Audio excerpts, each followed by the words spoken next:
The Macular Society for me is a charity that really helps to support people with both macular degeneration and juvenile onset macular changes. Now those are changes that are completely life-changing in terms of the way that they see and the way that they perceive the world. From me as an optometrist, I see that on a day-to-day basis.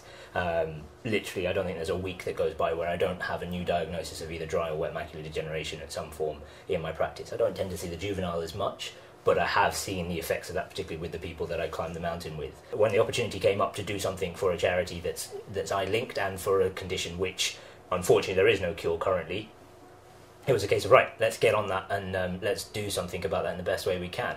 And I'm very much of the opinion if I'm going to do something, you do it with your full heart in it. It was something I've always wanted to do, I'll be honest, so climbing Mount Kilimanjaro was always something that was on my agenda or to-do list at some point in life. My dad had done it at a very young age. I don't think anyone could have prepared us for the altitude at all.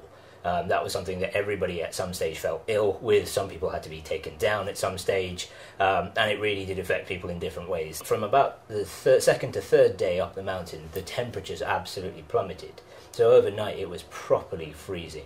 You wake up in the morning and there's kind of frost everywhere. It's really, really cold, and the fact is you're sleeping on rocks. So you've not really had a great night's sleep, and then you're waking up and it's freezing cold, and then you know you've got to hike again. I would say that the fitness and the training that we did really paid off.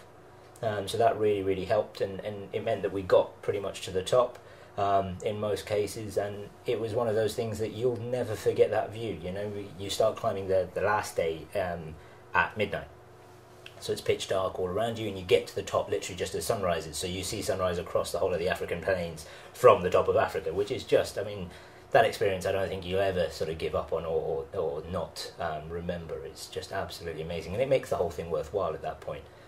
You think, you know what, the sort of last 18 months of hard slog have really been worth it. I guess one of the big things for the Macular Society for us is the way that they fund research and the way that they fund grants. A lot of what they do is there to help. And I guess that research and development bit is the bit that's so key, because at the end of the day, without that, we're not going to know what's going to happen. Next, we don't know if we're going to find a cure. Those are the things that are so important to the patients that are suffering with the condition. And so when you see a charity that has that ethos and has that mentality, you think, actually, you know what, that's someone I want to support.